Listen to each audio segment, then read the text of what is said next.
한번 인사합시다. 은혜로만 들어갑니다. 은혜로만 들어갑니다. 또 하나 합시다. 좀 생뚱맞지만 주님께로 도망갑시다. 주님께로 도망갑시다.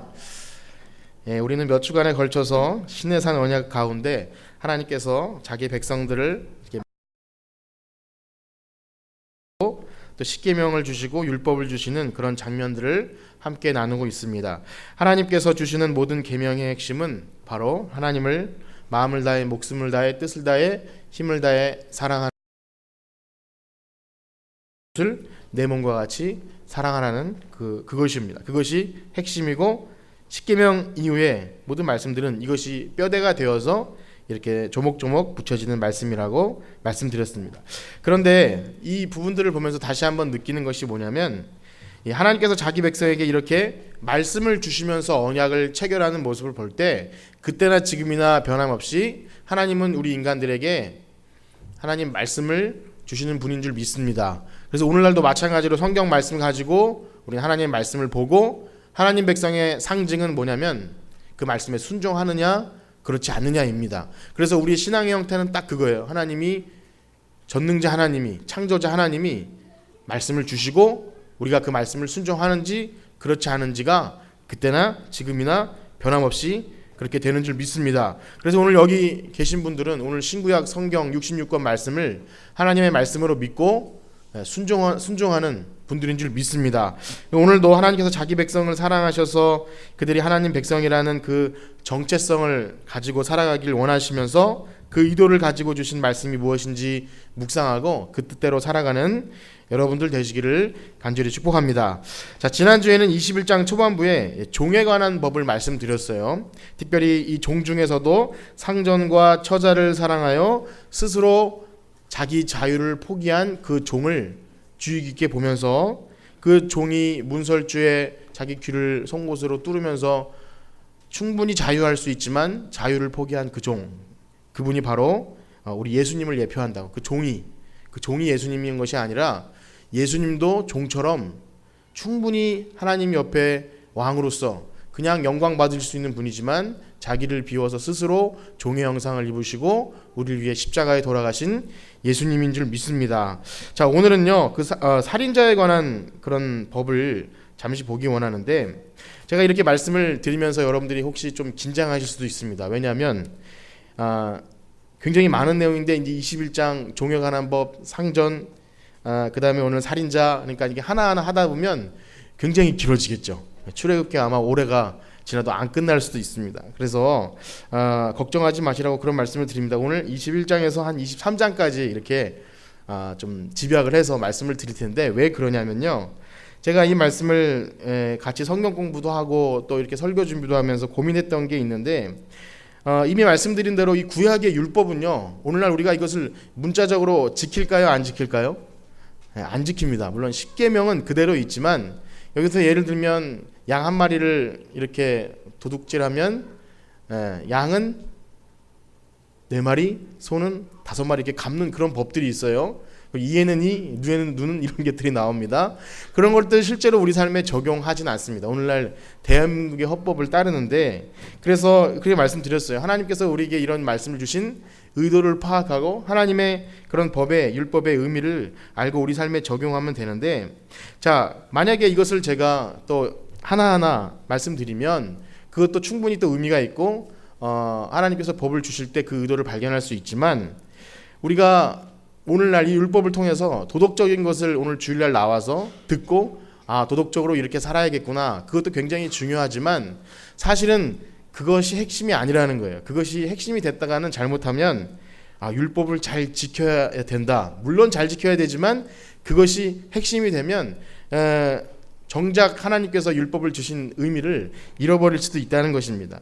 굳이 의미를 부여해서 법 하나하나 것들의 의미를 쥐어짜낼 수는 있지만 그런 약간 어색한 느낌도 있어요. 그래서 어떻게 할 것이냐 하면 말씀드린 대로 21장에서 23장까지 그런 하나님의 주신 율법들 우리가 성경 통독할 때만 한 번씩 읽고 또 우리가 왜 구약 보다 보면 성경 공부할 때도 여러분들께서 말씀하시는데 족보 그 다음에 이런 성막 만들고 그 다음에 이런 율법들을 보다 보면 그냥 하얀 건 종이고 까만 건 글씨고 그냥 이렇게 통독할 때만 읽고 지나갈 때가 많은 것 같아요. 그래서 그건 정말 그렇게 하라고 주신 것은 아니지 않겠습니까? 그래서 좀 어렵지만 이 율법들에 대한 큰 의미들을 같이 살펴보고 역시 하나님이 율법을 주신 의미는 그 율법을 통해서 결국 우리 인간은 율법을 지킬 수가 없다는 것.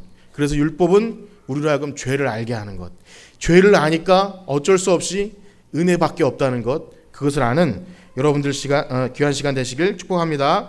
자, 그럼 먼저 오늘 하나님께서 십계명 주신 이후에 율법을 살펴볼 때 첫 번째 드는 생각이 있어요. 저는 다 읽어보고 여러분도 다 읽어보셨겠지만 이런 생각입니다. 하나님께서는 우리 믿는 사람들이 타인에 대해서는, 나 말고 다른 사람에 대해서는요, 한 일에 대해 똑같이만 갚아주길 원하시는 거예요. 물론 하나님은 사랑과 용서의 하나님이시지만 복수하려고 한다면 똑같이, 그러니까 뭐 눈에는 눈, 이에는 이처럼 똑같지만, 어찌 생각하면 성경에 왜 이런 것이 있는가, 그냥 용서만 나와야 되는 건 아닌가. 그런데 여러분, 저나 여러분이나 생각해 보면 누군가에게 한 대를 맞으면 꼭 한 대를 똑같이 돌려주는 사람이 가끔씩 있지만 그렇진 않죠. 우리 형제들 싸우는 거 보면 한 대 때리면 분명히 두 대 때립니다. 두 대 때리고 더 감정이 더 섞여서 세 대까지 될 수도 있고, 그러다 보면 반대편에서 욕이 나오고 하다 보면 막 엉망진창 싸움이 되는 것, 그거 아니겠습니까? 받은 대로만 똑같이만 줘도 큰 싸움은 일어나지 않는다는 거예요. 하나님은 우리 인간의 성정에 맞춰서 죄인들의 모습을 보고 그래서 그것이 동해보복이다. 똑같은 것만 갚아라. 그런데요, 반대로 내가 누군가에게 피해를 줘요. 뺏거나 아프게 하거나 하면은 어떻게 주라 그러냐면, 아까 말씀드린 대로 22절에 보면 양이나 소를 도둑질하면 양은 4마리, 소는 5마리로 돌려주라는 거예요. 이게 좀 어려운 것 아닙니까? 그러면은 양 한 마리니까 양 한 마리만 돌려주면 되는 건 아니에요? 하나님이 이렇게 하신 취지는 여러 가지가 있지만 아예 법을 강하게 하셔서 아예 훔치지 말라고, 그런 마음 품지 말라고 그렇게 하시는 것 같아요. 그러니까 우리의 심정은 어때요? 내가 만약에 피해를 받으면 보상금도 받고 위로금도 받고, 여러분 제가 뭐 여러 교통사고나 이런 것을 보게 될 때 보험을 들고 하면 치료비도 받고 합의금도 받고, 이게 우리의 심정이잖아요. 조금만 다쳐도 어떤 사람은 병원에 눕는 사람이 있고 더 많이 받는 것, 그것이 뭐 오늘날 살아갈 때 서로 다 그렇게 하니까, 그래서 사회적 비용이 많이 올라가지 않습니까? 그렇다고 해서 나는 괜찮으니까 나만 하면 또 억울한 마음이 들어요. 전에 말씀드렸지만 어떤 억울하게 내가 잘못한 교통사고도 아닌데 엄청난 시간과 비용을 지불하게 될 때 이런 마음이 듭니다. 나도 다음에 걸리기만 해봐, 들어 누울 거야, 이런 마음이 드는 것 우리 아니겠습니까? 그래서 우리의 마음을 아시고 하나님께서 너희들이 나쁜 거 받은 거 있으면 그냥 그만큼만 딱 하지 말라고 하면 너무 억울하니까 그 당시엔 그랬다는 거예요, 율법이. 그러나 만약에 너가 다른 사람한테 피해를 주면 더 많이 갚아주고, 여기 오늘 22장 5절 말씀을 한번 볼 텐데요, 이렇게 표현이 되어 있습니다. 저렇게 22장 5절에 한번 같이 읽어볼 텐데요, 시작. 사람이 밭에서나 포도원에서 짐승을 먹이다가 자기의 짐승을 놓아 남의 밭에서 먹게 하면 자기 밭에 가장 좋은 것과 자기 포도원에 가장 좋은 것으로 배상할지니라. 아멘. 뭐죠? 마음을 다해 배상하라는 거예요. 자기 밭에 가장 좋은 것으로. 내가 그렇게 내 짐승이 실수를 하긴 했지만 좀 의도치 않은 것 같고 억울한 것 같기도 해서 그냥 억지로 그냥 요것만 보상하는 게 아니라 가장 좋은 것으로 정말 미안한 마음을 가지고 보상하라는 거예요, 우리가 보상할 때는.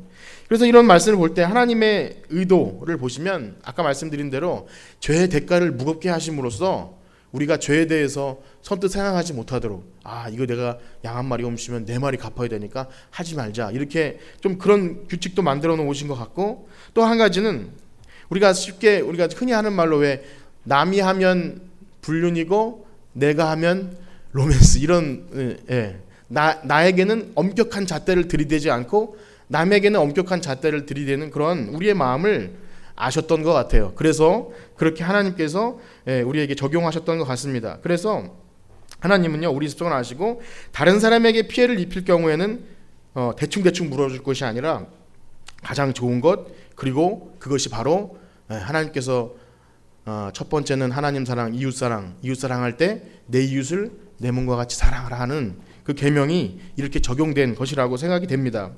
그럼 그렇게 생각이 되십니까? 하나님은 그런 분이세요. 그러니까 우리가 이 세상에 살아갈 때 그렇게 살아가라는 거예요. 남의 것 정말 건드리는 거 무서운 거 알고 내가 피해를 받으면 적당히 하지만 남이 피해를 줄 때 어떻게 할지 잘 해주는 것, 믿는 사람의 어떤 도덕적인 모습이라는 것입니다.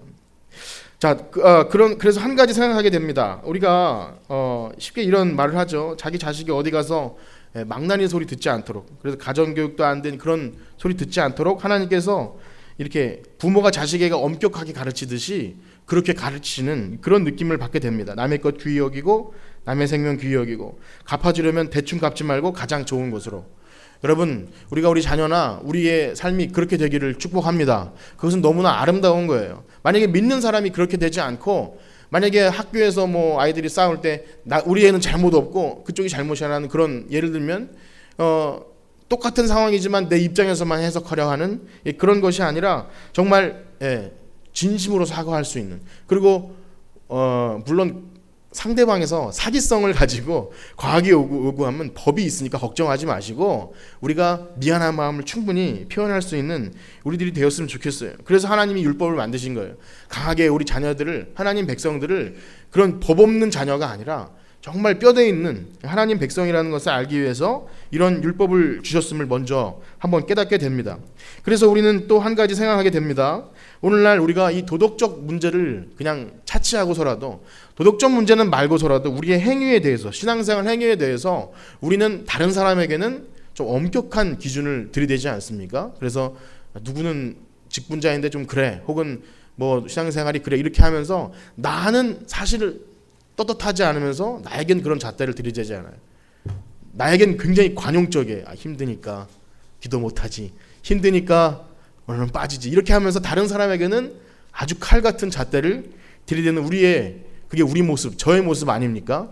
그래서 만약에 그런 경우가 생겼을 때 여러분, 나에게만 이렇게 가슴에 한번 손을 대보실까요? 나에게 엄격하게 하자. 다른 사람에게는 다른 사람 뭐 옆에 계시면 하지 마. 다른 사람에게는 관용을 베풀자. 이게 하나님께서 원하시는 법이에요. 다른 사람에게는 관용을 베풀어야 돼요. 그 사람의 사정, 우리는 그런 것을 아는 사람이 되어야 합니다. 자, 그런가 하면요, 오늘 뭐 도덕적인 얘기를 하는 것은 아니고, 그런가 하면 이런 엄격한 율법을 자기 백성에게 주시는 더 근본적인 이유가 있습니다. 그것은 로마서 3장 20절에 이렇게 바울이 잘 얘기해 놓았는데 우리가 그 부분을 한번 읽겠습니다. 로마서 3장 20절입니다. 시작. 그러므로 율법의 행위로 그의 앞에 의롭다 하심을 얻을 육체가 없나니 율법으로는 죄를 깨달음이니라. 아멘. 그렇습니다. 만약에 하나님께서 자기 백성에게 율법을 주시지 않았다면, 율법이 없다면 죄가 되지 않는 거예요. 그러니까 이런 법칙들이 있기에 거기에 그게 죄가 적용돼서 이게 죄구나, 잘못이구나. 만약에 이것이 없다면 방종하게 되겠죠. 자기 멋대로 하게 되겠죠. 죄를 지어놓고서도 나는 죄라고 생각 안 해, 자기 멋대로 해석하게 되겠죠. 그러나 하나님의 절대 기준으로 이건 죄야, 이건 잘못이고 이렇게 하면 안 돼. 하나님께서 그렇게 해 놓으셨기 때문에 그것이 죄인이 되고, 그러다 보니까 사람이 죄인임을 알게 되는 거예요. 여러분, 사람이 죄인임을 알게 되는 것은 너무나 중요합니다. 우리가 예수님 믿을 때, 교회 나올 때 제일 먼저 전도할 때나 말하는 것, 죄인. 그거 인정 안 되면 은혜도 없어요. 우리가 죄인이며, 아까도 헌금인가요? 기도할 그런 내용 나왔죠. 지옥 갈 수밖에 없는 죄인. 그것이 사실 진심이어야 돼요. 하나님의 진노를 받아 마땅한 죄인이 그냥 우격다짐이 아니라 죄인, 교회에서 죄인이라니까 죽을 죄는 안 졌지만 죄인이야, 이것이 아니라 처절하게 나는 몹쓸 죄인이다 인정되는 여러분들 되시길 축복합니다. 너무나 중요해요. 믿음으로, 은혜와 믿음의 단계에 들어가기 전에 이것이 인정되거나 이것이 믿어지지 않으면 그것도 어려운 거예요. 이제 이사 가신 그 아줌마 얘기 가끔씩 하는데, 저희가 다 죄인이잖아요. 그래서 예수님 믿어야 돼요. 제가 뭐 그렇게 죽을 죄는 아니고 다 죄인인 건 맞는데 그렇게 죽을 죄는 아니에요, 이렇게 얘기합니다. 근데 성경은요, 우린 죄의 삭은 사망, 그래서 다 죽을 죄인, 성경은 그렇게 얘기합니다. 이 말씀이 없다면 여러분들 가운데도 조금 착한 척 하시는 분들은 그 죽을 죄인은 아닙니다라고 이렇게 카바를 뭐랄까요? 아무튼 이렇게 보호막을 만들어서 할 수 있어요. 난 그 정도는 아니니까 나한테 죄를 강요하지 마세요라고 할 수 있겠지만 여러분 우리는 죽을 죄인이 맞습니다. 여러분 그 믿으시나요? 잘 인정이 안 되시나요? 이게 첫 번째 단계예요. 하나님은 그래서 율법을 주신 거예요. 만약에 이것이 인정이 안 되면 은혜가 아니에요. 정말 은혜가 아닙니다. 그냥 좋은 거예요. 예수님 좋지. 하나님 있는 거 좋고 그러니까 그렇게 하는 거지. 예수님 절대 예수님이 아니면 난 살 수 없어. 그런 은혜로 갈 수 없다는 거예요. 그래서 여러분 오늘날의 법은요. 사람들이 합의해서 만듭니다. 국회의원 법관들이 합의해서 만들고 상황에 따라 고치기 때문에 어떨 때는 그것이 죽을 죄가 되기도 하고 어떨 때는 죽을 죄가 안 되는 경우도 있어요. 시대에 따라서. 반대로 과거에는 죄가 아니었는데 새롭게 죄가 되는 경우도 있어요. 여러분 뉴스를 보시면 많이 보지 않습니까? 최근에도 옛날에 그 항쟁 때 그때 사형 선고를 받았던 사람들 있어요. 정말 죽은 사람도 있고 그러나 오늘날 다시 무죄를 판결받아요. 세상 법은 그렇다는 얘기예요. 세상이 바뀌면 죽을 죄인이 안 죽을 죄인이 되게 하고 의인이 되기도 합니다. 세상 법은 그렇습니다. 당연한 거예요. 사형 선고를 받은 사람이 다시 살아나는 무죄가 되는 경우도 있고 대표적으로 참 어리석고 한심하다고 할까요? 오늘날 2017년에 그 여러분 간통 죄입니까 아닙니까? 간통 죄 아니에요. 더 이상 그걸로 처벌받지 않습니다. 자유하시기 바랍니다. 그렇게 하지. 우리의 양심의 법은 그대로 있잖아요. 제가 이 말씀을 드리는 이유, 세상 법은 시대에 따라 바뀌어요. 그때마다 사람이 합의해서 우리 이거 죄하지 말자, 우리 이거 죄하자 하면 그냥 바뀌지만 하나님의 법은 차원이 다릅니다. 시대가 지나고 상황이 지나고 세상이 변해도 하나님의 법은 영원한 줄 믿습니다. 하나님의 법은 그런 거예요. 우리 절대 그것은 불변의 진리예요. 왜냐하면 사람은요 하나님의 법 앞에서 절대 교묘하게 빠져나갈 수 없어요. 그래서 이런 구절이 또 하나 있습니다. 출애굽기 21장 39절에 보면 하나님의 법은 절대 빠져나갈 수가 없는데 출애굽기 21장 29절 한번 읽어보겠습니다. 시작. 소가 본래 받는 버릇이 있고 그 임자는 그로 말미암아 경고를 받았으되 단속하지 아니하여 남녀를 막론하고 받아 죽이면 그 소는 덜로 쳐 죽일 것이요 임자도 죽일 것이며. 자꾸 죽이라는 얘기 굉장히 많이 나오는데 이 말씀을 잘 살펴보면 소가 사람을 이렇게 받아서 죽여도 모르고 했다면 그 주인은 그냥 소를 갚아주거나 어떤 배상을 해주면 되는데 경고를 받아요. 야, 이 소는 이게 받는 버릇이 있으니까 경고를 줍니다. 그런데도 만약에 그걸 방치해서 남녀를 먹론하고 받아 죽이면 소도 죽임당하고 그 주인도 죽임당하는 거예요. 그게 뭐냐면 하나님의 법은 보이지 않는 양심까지도, 보이는 현상 그것만이 아니라 그 사람의 마음, 그러니까 사실은 알고 있으면서도 단속하지 않은 것까지 하나님은 책임을 물으신다는 거예요. 그래서 우리는 한 가지 생각하게 됩니다. 일의 결과를 뻔히 알고도 단속하지 않고 그냥 방치해서 내버려둬서 된 것도 책임을 돌린다는 거예요. 세상 법에 적용되지 않는다 할지라도. 예를 들어 그거죠. 우리가 당연히 기도하지 않고 말씀 보지 않고 신앙생활 제대로 하지 않으면 여러분 찾아오는 시험에 이겨낼 수가 있습니까? 없습니까? 없어요. 절대 없어요. 넘어집니다. 기도하지 않고 말씀 보지 않으면서도 신앙이 성장하거나 그렇게 된다는 걸 기대할 수 없어요. 그러나 그것도 책임을 물으신다는 거예요. 본인이 신앙생활 제대로 못하고 말씀 제대로 못 본 다음에 상황이 찾아오면 겉에서 봤을 때는 그래서 시험 들 수밖에 없구나. 저게 문제구나. 누가 시험 들게 했구나. 그런데 그 양심은 증거합니다. 그 사람은 예배생활, 말씀생활 그런 것으로 준비가 안 돼요. 그것도 물으신다는 거예요. 그러니까 여러분 하나님의 법 앞에서 절대 핑계할 생각하지 마십시오. 절대 핑계할 수 없어요.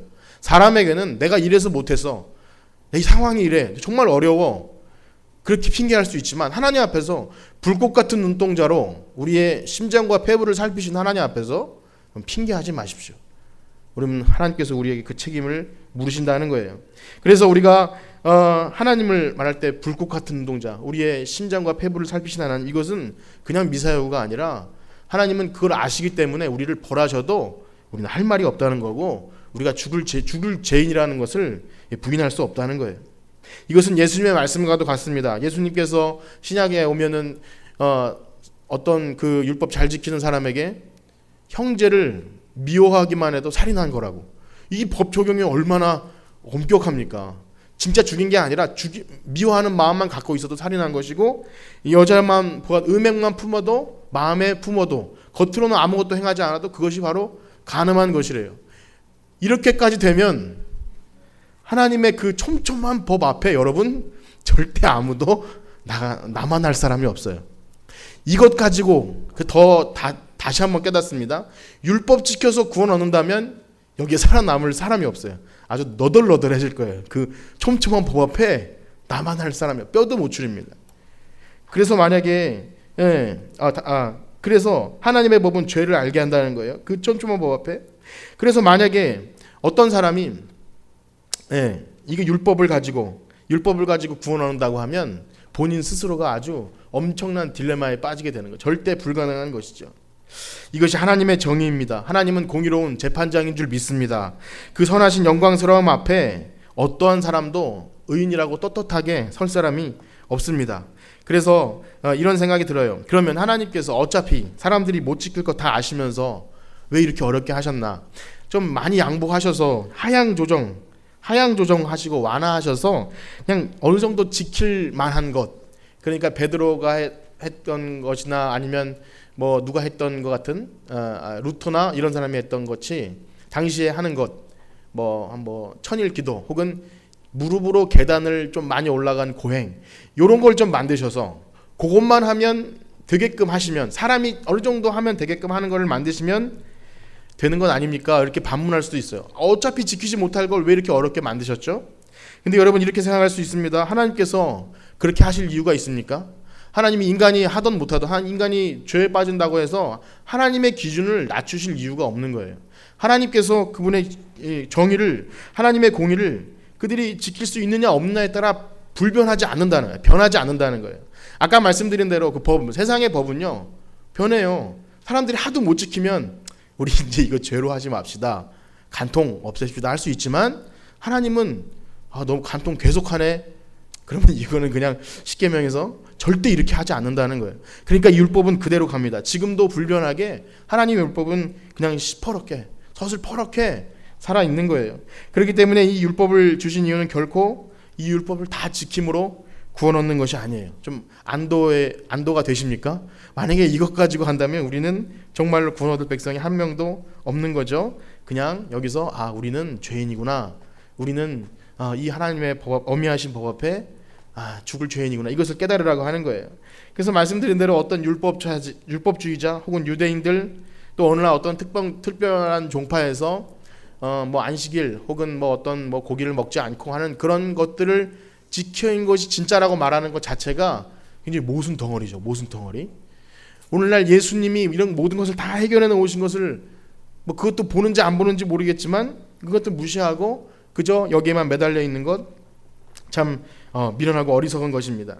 자, 그렇다면요, 죄인이 하나님 앞에 그 엄미하신 법 앞에 설 수 있는 방법은 무엇입니까? 없는 것입니까? 이 율법이 그렇게 나와 있는데, 그래서 여러분 우리는 하나님의 공의를 만족시킬 수 있는 그런 특별한 법을 오늘 우리가 읽었는데 그 단서를 찾게 됩니다. 21장 13절 말씀을 한번 읽어보겠습니다. 21장 13절 시작. 만일 사람이 고의적으로 한 것이 아니라 나 하나님의 사람을 그의 손에 넘긴 것이면 내가 그를 위하여 한 곳을 정하리니 그 사람이 그리로 도망할 것이며. 아멘. 이제까지 살펴본 바로는 생명은 당연히 생명으로 갚아줘야 됩니다. 어떻게 그 사람의 의도가 어떻든지 간에 생명을 상하게 했다면 생명으로 갚아줘요. 피해갈 방법이 없습니다. 그런데 하나님께서 고의가 아닌 실수로 이렇게 사람을 죽인 경우에 대해서 살 수 있는 방법을 주셨는데, 그것이 바로 한 곳을 정해줄 테니까 그리로 도망가라는 거예요. 도망. 조금 격이 떨어지는 것 같지만 도망가라, 그럼 살려주겠다는 거예요. 자기 체면 차리고 나는 그렇게 비굴하게 도망 안 가? 그러면은 피해 보복자가 와서 죽이는데 비굴하고 이런 거 다 따지지 않고 살 수 있대 하면서 그냥 무조건 달려간 사람은 살아요. 그것이 바로 도피성입니다. 도피성. 이 출애굽기 한번 나오고 성경에서 계속 모세오경에 보면은 민수기, 또 이렇게 신명기, 나중에 여호수아에 하나님께서 이미 여호수아에서 가나안 땅에 들어갔을 때 법을 미리 말씀해 주시는데 도피성 6곳을 만들어서 거기서 분명히 그런 사건이 있을 테니까 도망갈 곳을 만들어라 이렇게 미리 말씀해 주신 거예요. 그러니까 하나님은 인간들을 아신 거죠. 분명히 이 사람들은 살인도 할 것이고 고의는 아니지만 실수로 사람들을 죽일 것이고, 그러니까 하나님께서 이것을 만들어 놓은 의미는 바로 도망가는 법을 만들어 놓은 거예요. 참 신기하죠. 여러분 뭐 저는 그런 거 잘 모르지만 병법 중에서 손자병법인가요? 거기서 제일 괜찮은 게 36개 주랭랑이라고 들어보셨나요? 도망가는 거. 그래서 우리 주일학교 아이들에게도 싸울 일이 생기면 괜히 뭐 붙어서 내가 이기니 지니 하지 말고 도망가라 그랬어요. 도망가라고. 저는 교무실로 많이 도망갔었습니다. 학교에서 싸움이 붙으면 내가 이길 것 같으면 싸우지만 질 것 같으면 교무실로 도망가고, 더 어릴 때는 집으로 도망옵니다. 누나들이 가서 해결해 줬어요. 어쨌든 도망하는 거 비겁해 보이지만 거기서 뭐 잘났다고 의도받고 그러면 그것이 굉장한 것 같지만 바보 같은 거죠. 세상의 일은 그렇지만 죽을 일이에요. 그냥 내가 자존심 지키고 있으면 죽어요. 도망하는 것입니다. 일단 나중에 그 죄의 값을 물어서 어떻게 할 수 있지만 일단 도망하는 것, 이것은 바로 예수님께 도망가는 그것의 그림자예요. 이 도피성은요 바로 예수님을 이야기하는 겁니다. 왜냐하면 죄인은 도망가야 돼요. 어디로 가냐고요? 도피성. 그것이 바로 예수님이라는 거예요. 왜냐하면 그 율법을요 예수님이 율법의 요구를 이루어 주는 줄 믿습니다. 우리 로마서 말씀을 한번 읽어보실까요? 로마서 8장 1절에서 4절입니다. 너무나 유명한 말씀인데 로마서 8장 1절에서 4절입니다. 시작. 그러므로 이제 그리스도 예수 안에 있는 자에게는 결코 정죄함이 없나니 이는 그리스도 예수 안에 있는 생명의 성령의 법이 죄와 사망의 법에서 너를 해방하였음이라. 율법이 육신으로 말미암아 연약하여 할 수 없는 그것을 하나님은 하시나니 곧 죄로 말미암아 자기 아들을 죄 있는 육신의 모양으로 보내어 육신의 죄를 정하사 육신을 따르지 않고 그 영을 따라 행하는 우리에게 율법의 요구가 이루어지게 하려 하심이니라. 아멘. 너무 유명한 말씀이지만 우리가 지금 더 핵심에서 볼 부분은 맨 마지막에 율법의 요구가 이루어진대요. 예수님이 율법의 요구를 이루어 주려는 줄 믿습니다. 예수님이 대신 그 율법을 우리가 못 지켜도 해결해 주셨으니까 거기만 도망가면 산다는 거예요. 그러니까 이것은 자존심도 아니고, 우리가 만약에 어떤 사람이 나는 예수님 그 의지하지 않고도 어떤 내 행위로 할 수 있어, 절대 못 살아난다는 거예요. 무조건 도망가라는 거예요. 도망가는 여러분들 되시길 축복합니다. 예수님께로 도망가십시오. 잘난 척하지 마시고 도망가십시오. 그것이 도망가는 거예요. 죄도요, 내가 죄와 한번 싸워서 이겨볼까? 아니요, 도망가는 거예요. 요셉은요 유혹이 찾아왔을 때 도망갔어요. 옷을 뺏겨도 도망갔어요. 도망은요 비겁한 게 아니라 우리 이길 수가 없단 말이에요. 그래서 도망가셔야 돼요. 누구에게 도망갑니까? 예수님에게 도망가셔야 돼요. 그것이 바로 기독교고 복음입니다. 그래서 우리는 오늘 말씀을 마치면서 예수님의 그 복음의 능력으로 하나님의 율법의 요구를 이루어 놓으셨는 줄 믿습니다. 그래서 구원 얻는 거예요. 누구도 율법의 의로, 자신의 행위로 의롭다 할 육체는 없습니다. 그래서 이처럼 오늘 그 어미하신 하나님의 공의인 그 율법 속에 하나님의 복음이 숨어 있다는 것을 발견하게 됩니다. 아까 서두에 말씀드린 대로 너무나 어려운 그 율법 속에 하나님께서 힌트처럼 도망가는 법을 만들어 놨고, 지난주에는 스스로 자유하지 않는 종, 참 그냥 어떻게 보면 읽고 넘어갈 수도 있는 본문인데 거기에다 하나님께서 숨는 법을, 살인한 죄인인데도 사는 법을 마련해 놓으신 거예요. 그래서 오늘 우리 예수님 믿는 여러분들 놀라운 은혜를 얻은 여러분들인 줄 믿습니다. 은혜로만 들어가는 거예요. 우리는 율법의 행위를 우리에게 요구하지 않습니다. 다만 서두에 말씀드린 것 같이 우리 하나님 백성이 하나님 백성답게 좀 누추하지 않고 비겁하지 않고 야비하지 않고 부모를 공경하거나 또 자기보다 남을 생각하는 이런 일에 세상 사람들보다 뒤처지지 않기를 축복합니다. 구원 얻은 백성이라면 율법의 요구를 이루기 위한 것이 아니라 하나님이 이런 걸 원하시는 분이시구나 를 알고 그것을 지키며, 그러나 결국 우리의 행위가 아닌 은혜로 구원 얻는 그것을 믿고 나가시는 여러분들 되시길 축복합니다. 우리 말씀을 마치면서 아까 불렀던 은혜로만 들어가네, 그리고 하나님의 은혜로 이렇게 이어서 찬양하시고 기도하고 마치도록 하겠습니다. 은혜로만 들어가네 찬양하겠습니다.